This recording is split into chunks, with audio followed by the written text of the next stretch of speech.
real Oh, quick. So I'm going to yes. record. Hopefully y'all Thank are you. all right with that. Yes. Okay, so at least this portion will get going.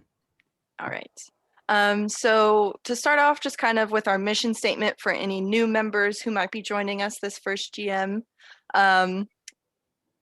We strive to build a strong connection with the biomedical engineering students on campus by hosting educational and professional workshops, running general monthly meetings, and allowing students to socialize in various events. We try to collaborate a lot with other organizations on campus. You will be seeing a little bit more into that later on in the slideshow. We also work hard on building effective platforms within our organization's body to assist y'all in your academic journey and also to help y'all find what career will best suit you. All right. So our president, unfortunately, due to some unforeseen personal issues, couldn't be here this evening. But I am the vice president. For my quick little bio, I love to read and listen to music. And if you ever need to contact me, I'm easiest and quickest to catch on Discord or GroupMe. Okay. Hi guys. My name is Amanda. I'm the secretary. So if you are signed up for our weekly newsletter, that is me. I'm a junior. This is my third year at the University of Houston. I'm on the pre-med track. Fun facts: I want to be a physician scientist, and I like to bake and cook. Also, I didn't put this here. I do research in a lab at the Baylor College of Medicine. So if you specifically have any questions about maybe undergraduate research, I would be happy to talk about it. All right, thank you, Amanda. So hello, everyone. My name is Omar, and I'm this year's treasurer. And actually, that's my third year as a member and my second year as an officer. I've previously served as the PR chair at BMES. And I'm also a master's student in biomedical engineering. And just a quick fact, I'm no longer the only grad student in this team because we have Devin Rodriguez, our president, joining the PhD program starting this semester. So we do have like graduate school representation in our team. So it's good to meet y'all.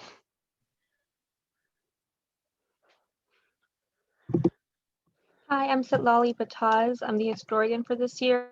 This is actually my first year as a officer, but it's been pretty awesome so far. I have a daughter and 6 kids to take care of, so if I'm not studying for whatever class, I'm probably feeding them or something.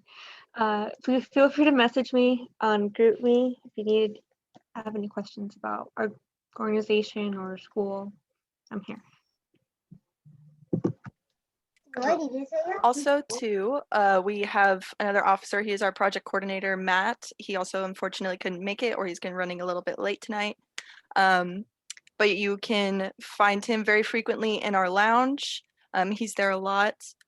He enjoys spending time outside and watching sports, and he's also an aspiring medical school student. So if you ever have any questions about med school, I highly suggest reaching out to Matt because he can help you all a lot with MCAP questions or anything related to that. All right, well, with that said, I'm Martin Reyes. I'm the public relations officer. And so I do a lot of the promotional stuff, such as flyers, all the social media stuff. So if you see something on social media, that was probably me. And I am likewise doing pre-health, not specifically med school. I'm going into optometry. So I've been doing a lot of work and preparations for that. I enjoy doing digital art and design with Adobe Photoshop, which is what I use for all my flyers and advertising material. I like brewing coffee and tinkering around with my desktops here. So as with all the officers here, feel free to reach out to me for just about anything. Hi, I'm Wesley. I think somebody accidentally drew all over my face. I don't know if you guys can see that. But Yeah, I don't. Yeah, so someone can actually annotate using It was the Martin. annotation. It was not me. But I'm the current outreach chair. I'm a junior, and I've been with BMES for all 3 years, actually. So that's been nice. My current track is undecided, but I'm really leaning towards nanoscience. Should probably do that soon. I gotta get that done next semester. Yeah, I'm currently living in an apartment near campus, which is nice because I'm glad to be out of my parents' house. And I also like drawing, playing guitar, and watching anime.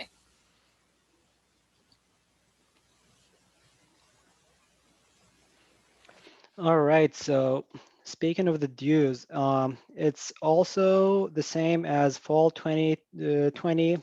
There's a typo here, it should be spring 2021, so sorry for that. So it's $5 for the spring semester, and you can pay via Venmo or cash or any other payment type.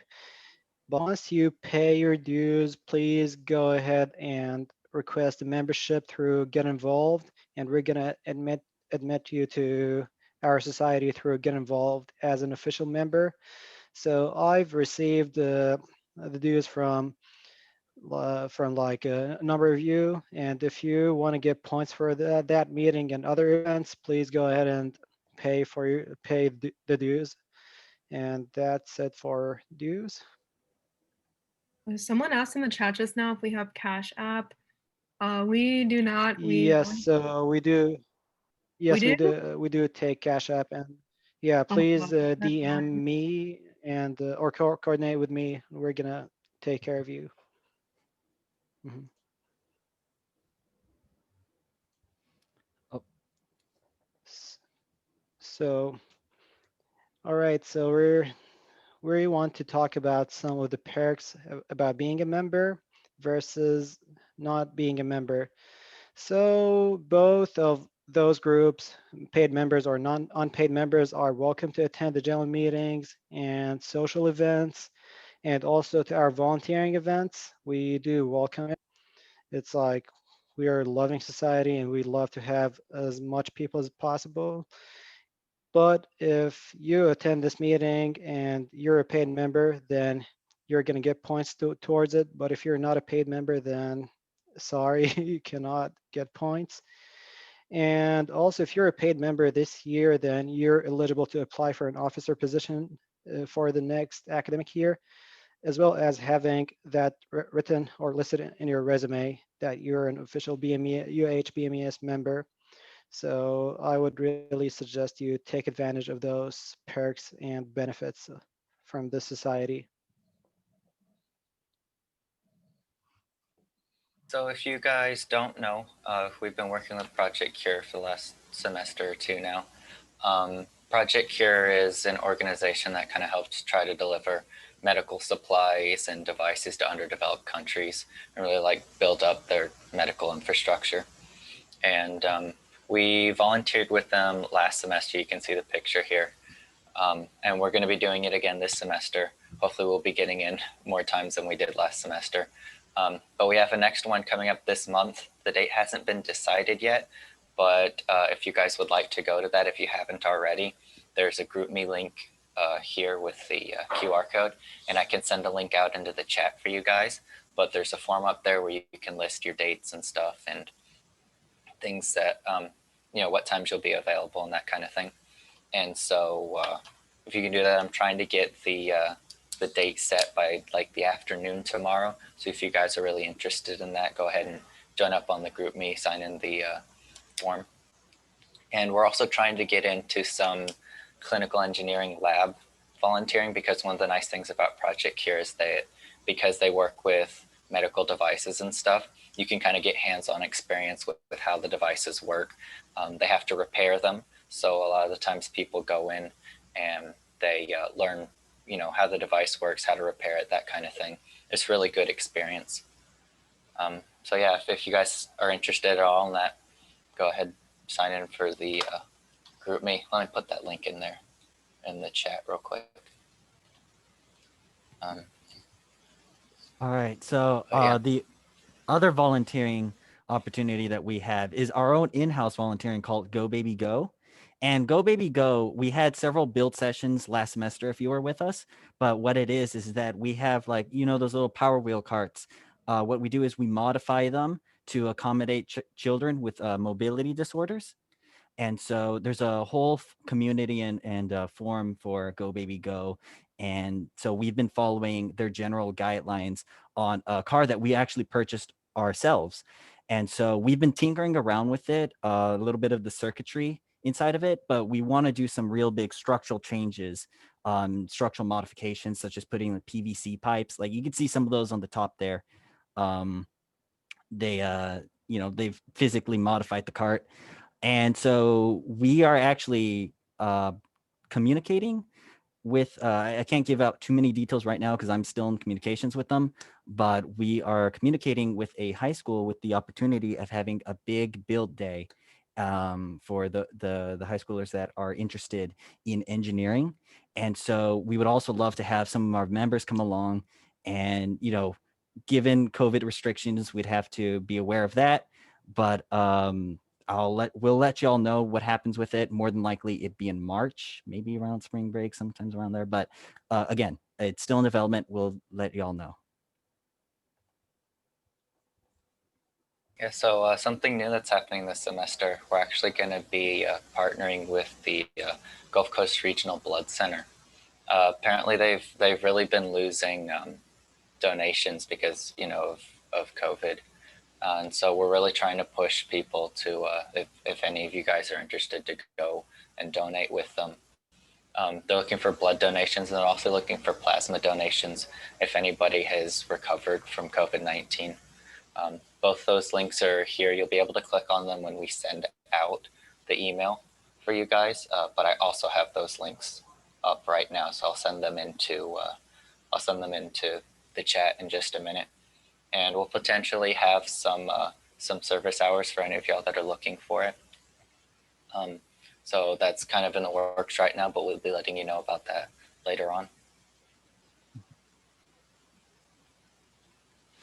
All right. So as we talked and shamelessly plugged a little bit before our general meeting started, we are selling masks. So as you can see, I'm wearing, I think the camera's got a good shot of it.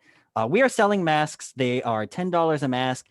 Pay us through cash or Venmo, high quality. They're adjustable. They're cloth, very roomy. I actually don't have to wear it right now. I just want to show, the experience of what it's like wearing these. A lot of breathing room from the front, and most sizes fit all. So you should be pretty good. A lot of the folks who have already purchased them are pretty happy with their purchase. So, and another thing are these t-shirts that like this one I'm wearing right now. We're selling those too. Those were 2019, 2020 shirts, but we have plenty of surplus of them. So those are $5 a shirt. And we're having a little special promo that if you get both the mask and the shirt, we sell them for $12. So single purchase, $12, all that stuff. Does it have the bendy thing so it fits around your nose and doesn't fog up the glasses? It's a little bendy. I mean, it's shaped to fit on the nose pretty well. My headsets keep pulling them down right now. I get big girthy headsets, but I am not too sure what the bendy thing is. I think I know what you're talking about. She's But, talking about the wire. Oh, the wire. They don't Yeah. have the wire necessarily, but they're pretty folded in to accommodate the nose. So, but I haven't had them fog up my glasses very much, and I wear a lot of glasses and a lot of masks, so other ones are usually pretty bad. I This gotta one's I good. gotta also add that they can be tightened or loosened to make it fit to your face. So that's another good feature that the mask has. Mhm. Mhm.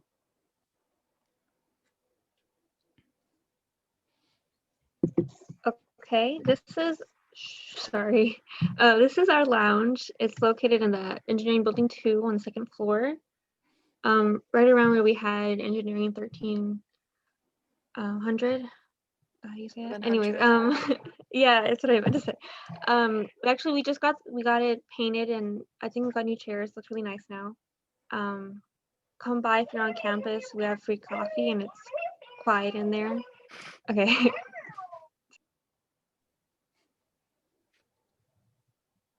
But yeah, that's just about it. We do share the lounge with ASME or the American Society of Mechanical Engineers. So you might also see some of the ASME officers in there or some of their members. Really nice group of people. Highly suggest mingling if you want to. And if you don't want to mingle, you're more than welcome to just sit at a table with your headphones in. But it's just a quiet little place to study. Because I know, like, especially in non-COVID times, the library can get very hectic very fast. So it's nice to have like our own little corner within the engineering building. Right. And then just to kind of show y'all some upcoming events we have this semester, because this is our first GM, we have a lot of things in the background in the works, but we don't have exact dates for those events yet. But there will be a study night collaboration this month on the 23rd. We're collaborating with ASME, ASCE, NESB, SHEP, and SWE.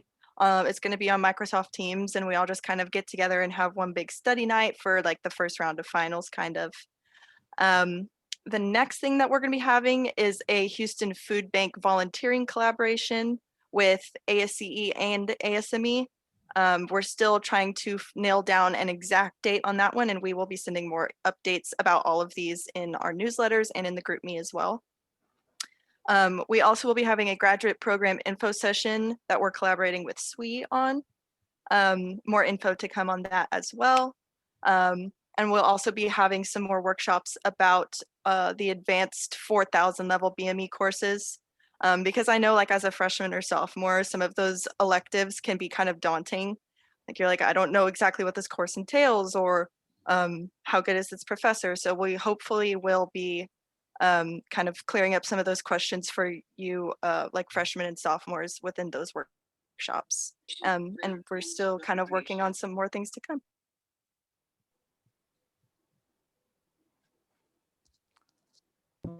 Okay, everyone, it's picture time. If we could turn on your cameras if you're comfortable. Please And- unshare the screen, Martin. Oh, yes. Yep, that'd be great. Okay. I'm gonna wait a little bit because last time I didn't wait and some people were like still moving like that. Anyways. Okay. That's a lot of people. Okay. I'm gonna count down to 3. From 3. Okay, 3, 2, 1. Cheese. Okay, one more. Cheese. Okay. Looks good. Thank you, everyone. I want to see your picture.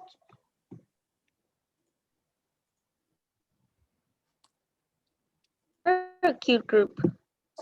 All right, so that is most of everything for our updates for this first GM.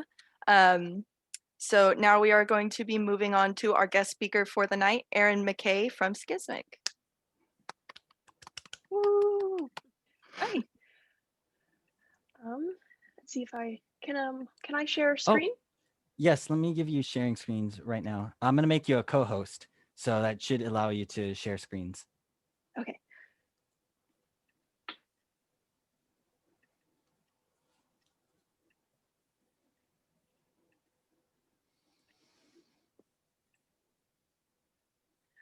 Okay, can everyone see the slides? Perfect. Yes. All right. So I want to introduce you to Scismic in general, and more specifically to some of the professional development programming that we have for those who are interested in potentially going into biotech or industry, or are trying to decide whether they want to make that transition. And also at the end, get some feedback from you about kind of what professional development programming you currently have, and if there's any gaps that are not being fulfilled by your program or by the outside professional development that you currently have going on that we could help with. So I'll start by introducing myself, so I'm not just a talking head on the screen. I'm a neuroscientist by training, and I recently made the transition from being a bench scientist to my current professional development position. In my current role with Scismic, I facilitate a lot of the career development programming, but I also help with job matching for life scientists in biotech. I do this because I'm really invested in helping other scientists find what their ideal career is. I went through a phase of feeling very kind of lost from still loving science, but realizing that academic science was not what I wanted, and wishing that I had more tools to help me kind of define what I wanted and see if it was feasible for me. So in general, what Scismic is, we started as a talent matching platform for scientists by scientists. How we work is we focus on highlighting the skills and expertise from scientists that they've gained throughout their training and highlighting that to employers so that they don't just see the degree or that, oh, this is an academic scientist, and it helps them see where scientists can fit in their companies without kind of those pre-existing kind of biases. But now we're taking the experience that we've gained from working with a lot of these employers outside of academia to help scientists who are still in academia or early in their career paths to prepare for careers outside of academia, or again, to see if that is something that they want to even explore. Just kind of know what options are out there. So I'd kind of break down our current professional development programming into 3 main categories. So we have the general exploration of different industry career paths. So some of the events that we've done in the past include career paths for scientists in biomanufacturing and introduction to business and consulting for life scientists. Another category is general job seeking and interviewing tips focused specifically around the differences that you get moving into industry. So we've had the Job Seeker's Guide to Talent Acquisition because a lot of companies have started using either in-house or contract talent acquisition specialists or their own HR department. We've also had how to ace an industry job interview, so more career development prep. And then the final category would be more general industry knowledge. So we've had transitioning from academic science to the biotech industry. And also Biotech Speak, which was a recent event where we went over different terms like CRO, PK/PD that are used in the biotech industry that would be useful for academic scientists to know for the transition. So we've got events planned, and these are public events that you can find on Eventbrite and that you're welcome to look for, planned 6 months out. So this will give you an idea of what we're currently offering and planning. And we theme our events month to month to go along with our whole social media spotlight and also the biotech focused events that another Scismic member does. So our theme for February is Beyond the CV, and the 2 events are going to be common interview mistakes and how to avoid them, and then how to find and cultivate mentors in industry. So in academia, it's very important to have your mentors and your network, but it's also important to build that in industry for career development. And that's what we'll be going over in that event. And then for March, we have Springing into Action. So we'll have Unique Paths, which is a discussion of alternative postdocs. So when you think of postdocs, you typically think of academic postdocs, but there's also communication focused postdocs, industry postdocs, and policy postdocs. And we'll go over those and if you might be interested in pursuing a postdoc, but not an academic one. And we'll also have Making the Most of Your Internship. For April, we're doing Step Up. So we'll have open networking. Open networking, we're pitching as networking ideas for a virtual world. So in this COVID world where you can't really go to physical meetups, you can't really ask someone out for coffee to chat, how do you get creative with your networking? And how do you do that if you're someone who's not necessarily used to the kind of large networking events? If you don't feel like you're naturally extroverted enough to do well at those events. some strategies for that. And then also building leadership skills. So for people who might be interested in managerial work one day, defining the different kinds of leaders. So if you don't see yourself as a leader right now, there's many different kinds of leaders, tapping into the strengths of what kind of a leader you are. For May, we're planning Find Your Match. We have a summary of you, which is really going to be a CV workshop. So the differences between an academic CV and an industry CV, and how to tailor it and how to make it eye-catching, and also not too long, not too short, and to really capture the essence of what you bring to the table. And then we'll also have keys to an informational interview.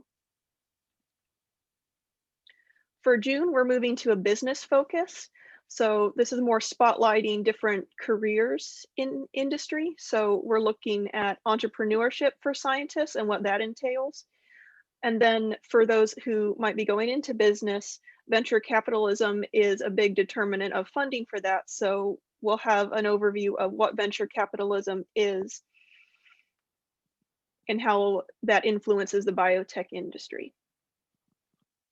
And then the last one we have planned so far is for July, and it's resilience. So it's finding work-life balance in biotechnology or industry, and then maintaining resilience in your job search. So how to keep your spirits up and not get discouraged when a job search can drag on for a couple months. And before I turn it over to discussion, I just wanted to spotlight some of the other events we've done to give you an idea again of what we've offered so far, what's kind of in our wheelhouse, although this is not comprehensive and we want to hear more from you about what we're missing. So we've had Breaking into Biotech, Crafting an Effective CV. We've had Q&As with industry professionals, so ask me anything about a career in biotech. Building meaningful relationships for your career, more of a networking focus again. And then for more later career scientists, we've had career paths to becoming a director in a biotech company. So I hope that's kind of given you an idea of the kind of events that we provide, and also maybe illuminated some areas that we're missing that maybe you're also missing in your program that you're interested in. So I'd like to open it up for discussion about what are your current professional development offerings? Are there any gaps that you perceive in your training? And do we have ideas of an event or a resource that we could work on to meet those needs? And these would be a free resource or event. We're really interested in hearing from current students about what professional development offerings they're missing and how we could tailor our outreach to meet their needs. So that's what we would be getting from you out of it, rather than any kind of a payment. We really want that kind of honest firsthand feedback. And I'll also put my contact up on the screen as well if anyone has any questions that they want to reach out about, or if anyone has ideas that they don't feel comfortable sharing in front of everyone, they can also email me directly. Well, thank you so much, Erin. That was really informative and we appreciate it. So I do have a question. So could you please share with us like what other like with or collaborate with, so we can like have an idea of like the biomedical engineering related companies that are out there? Yeah, we have most of the companies we work with are in Cambridge and New York. We have one company that we work with in Texas. We've had a couple medical devices roles and a couple field application specialists, which is more focused on the programming side. So more using MATLAB and your typical Python and Java and that kind of thing. Is that kind of what you were looking for? Yeah, but like I was asking like for like names of the companies that you collaborate with, if there are any. Yeah, there are some. So the way we work, it would see a couple of my so the the thing is part of the contract we sign with them for the sourcing we do on the job side. Um, there's an NDA we sign, so we're not necessarily supposed to give out the name of the company except to applicants. However, I can think of 3 off the top of my head that are more engineering focused or are looking more for biomedical engineers. 2 of them are in New York and 1 of them is in Austin that we could get speakers from if you're interested in specifically the talking to current hiring companies about getting kind of what roles they're looking for, what roles they're hiring for, and what they're looking for in applicants. Thank you.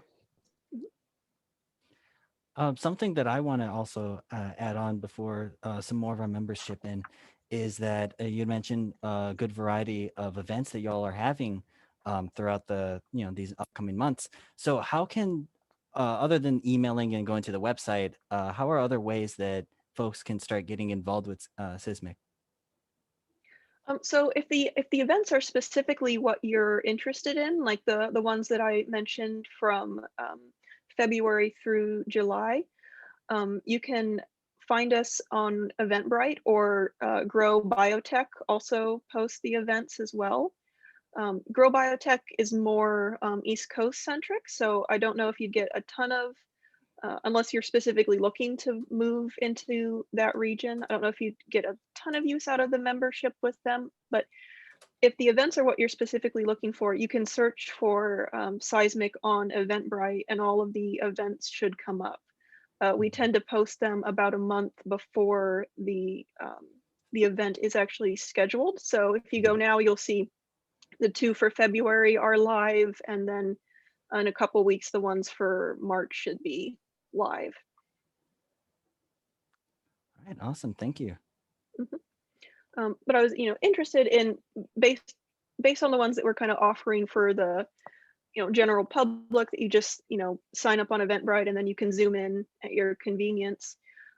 Is there anything that you would be interested in having as more of a tailored event for you?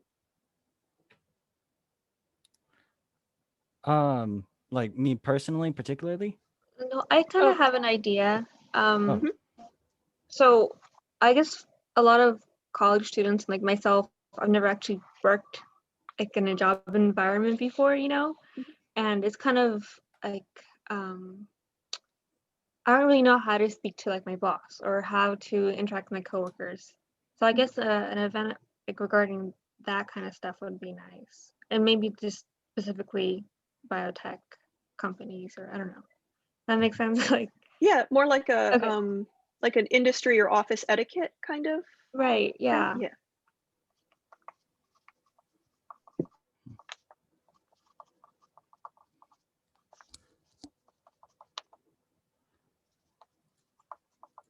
I'm just writing, that's why I'm looking down.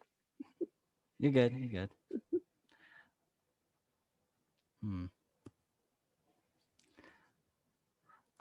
If anyone wants to step in, we're gonna open the floor for all of y'all.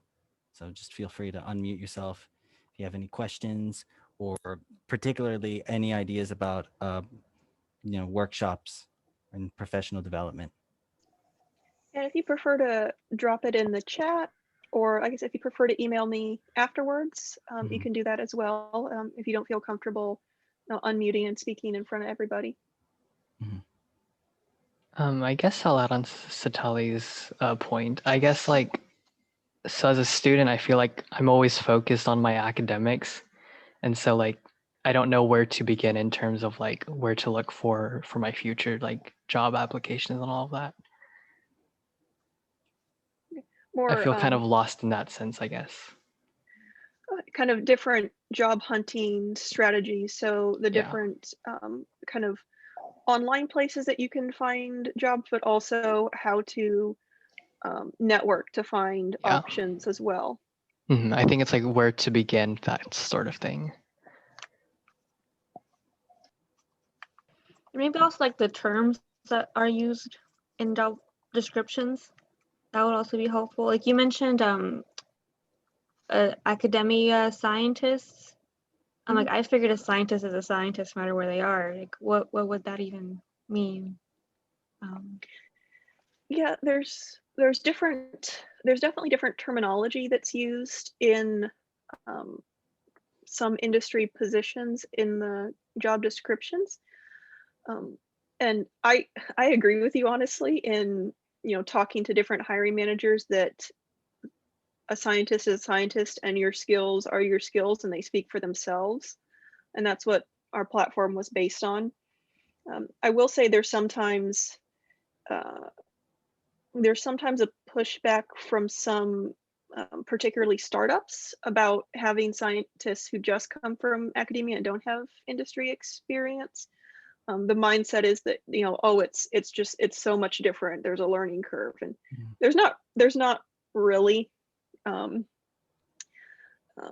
But that's certainly pushback that you run into at times. Would that just mean like the goals are different? Like for academia, you're just publishing papers, right? But for like a company, it's like you have to make something. So that would be the main difference. Okay. That's the main difference, is that industry is very customer focused versus being very project focused. And some people will tell you like industry moves so much faster, the timetables are so much faster. I don't think that's really the case. I think the mindset of you're making something for a customer versus you're exploring a project to test your hypotheses is the main difference.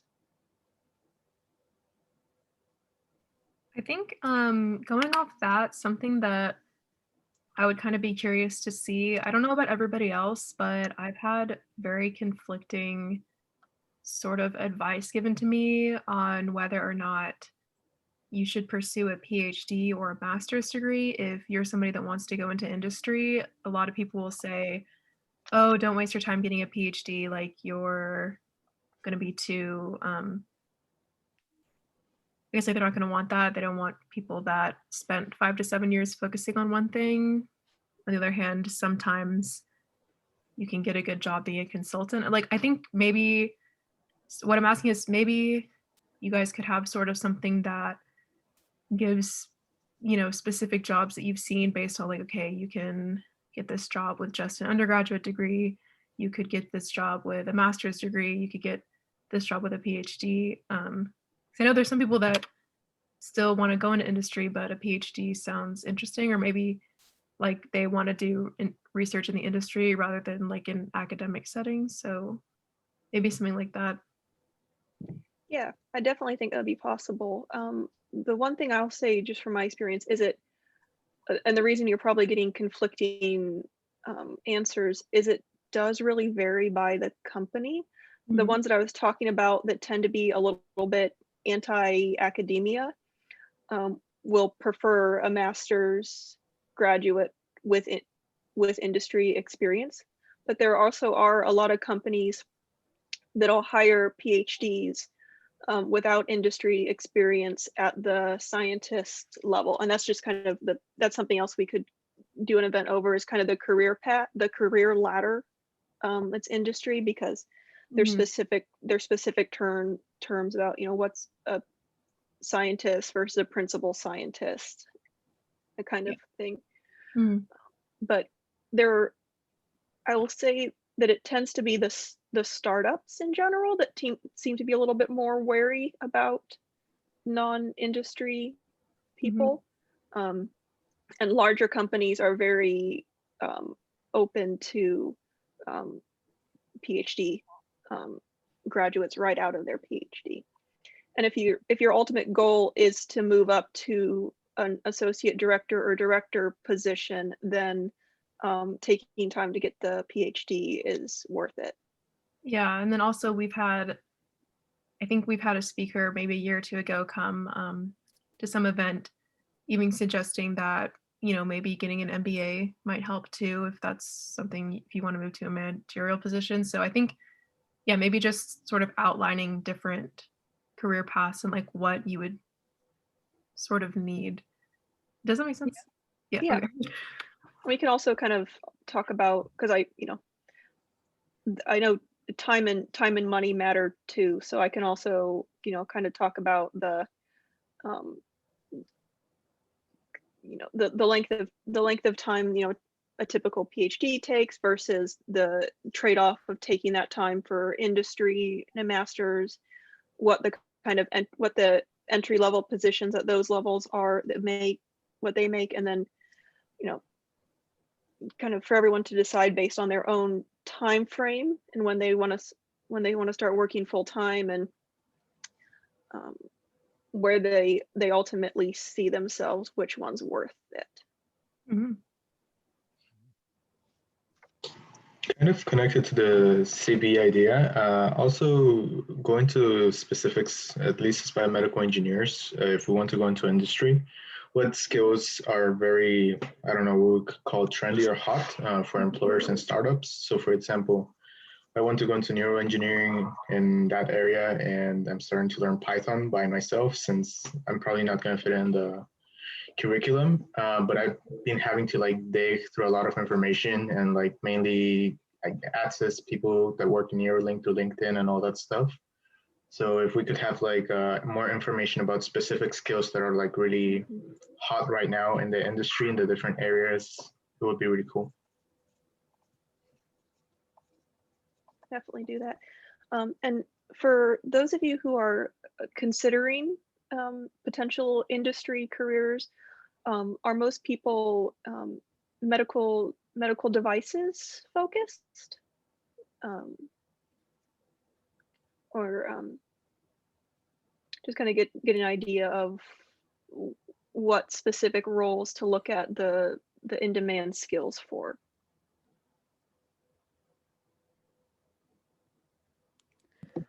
I think maybe we're still figuring it out. Yeah. I see. We got one here, brain machine interfacing. I think a good portion of the ones that go into the industry from biomedical engineering do want to go into some kind of devices or programming. Okay. Also, I want to add to that. So medical devices is a big part of what people are looking for in the industry, but I do want to assert that in our BME program at U of H, we have 3 different tracks. We have the biomedical imaging track, bio-nanoscience track, and the neural and cognitive engineering track. So I can say that in biomedical imaging, we're more focused like on microscopy and imaging modalities. So that also can go under brain machine interfacing.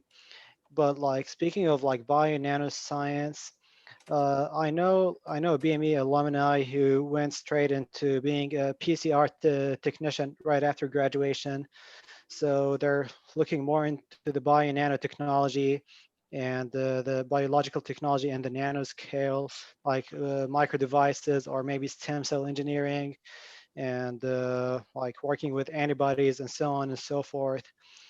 And also, so as I also mentioned before, brain-machine interfacing. So it's a quite broad topic, but as I said before, medical devices is a big part of it as well. Okay. But also the imaging and programming, and maybe some stem cell therapy as well.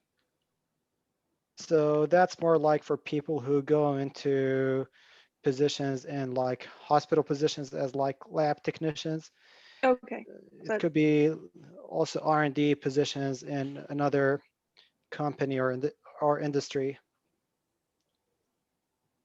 Okay. Yeah, I think So- somebody in the chat mentioned R&D, which I guess would be something maybe similar to academia, the research and design department. And then somebody asked in the chat, is a graduate degree required to get an industry job? No, there's positions for bachelors as well. The you'd start out, earlier on the career ladder as a technician or a research associate, but there are positions for bachelors as well.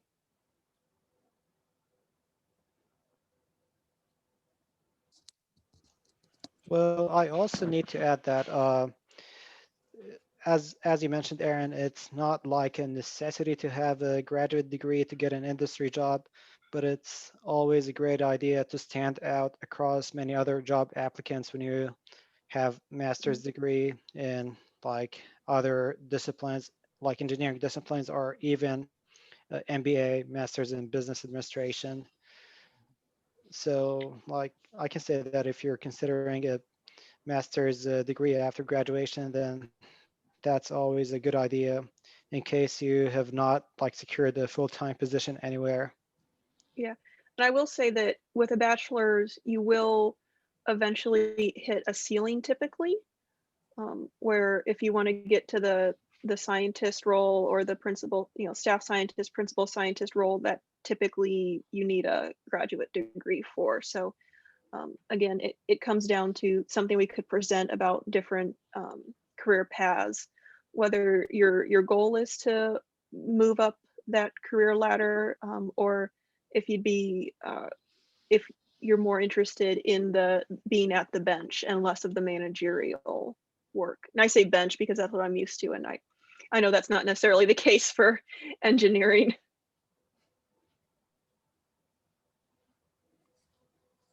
I asked a question in the chat, but I can just say it. So I remember I heard that biotech companies seem to like stay in California, Maryland, New York, East Coast, but have you noticed them coming more to Texas recently? Yes, very much so. There's a lot kind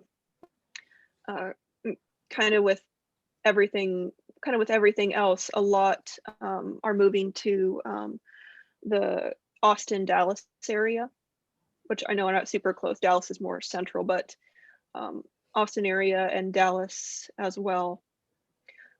And that seems to be something that's going to continue in the near future. So if you're worried that to get a job with biotech, you'd have to go to either, the East Coast, New York, New Jersey, Boston area, or to, Silicon Valley or, Southern California, that's not the case. There's definitely some of the hubs that are springing up are Austin, Texas is a big and up and coming hub. Colorado Springs is really growing, and Milwaukee is also really growing. So there's starting to be more centralized areas that are booming for biotech as well. And as it, the cost of doing business gets more expensive on the coast, that's probably something that's going to continue as well. Yeah, that's good to hear because I've known some folks that they're kind of worried that they go into biomedical engineering and they get their degree and now they have to just leave Texas because a lot of us are, kind of our roots here, got family here and so forth. So they're thinking, wow, I want to go into this, but I'm going to have to move because it being a niche field or there being primarily the job opportunities in California, right? Silicon Valley. Yeah.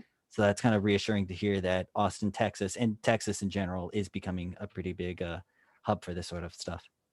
Yeah.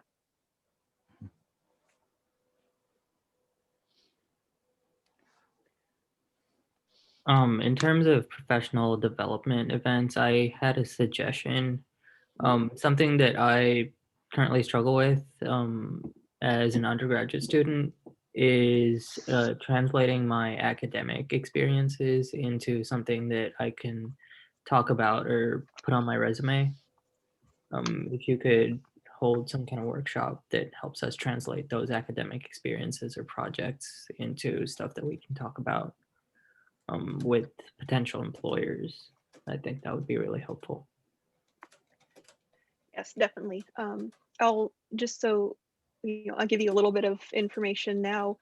The industry CVs talking about your experience, you really want to focus on the skills and what you specifically did.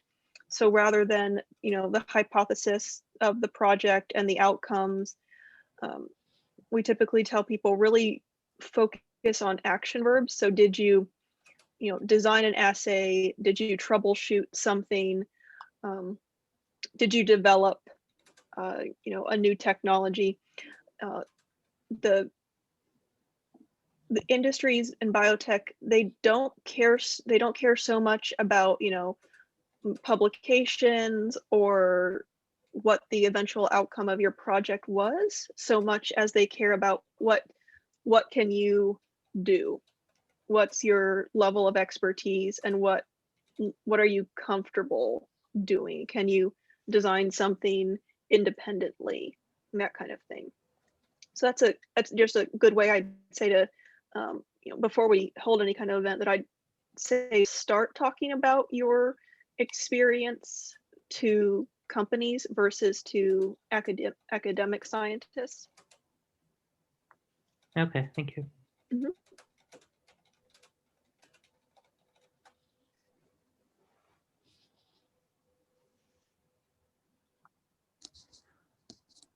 All right. Is everybody who wanted to say something had a chance to talk?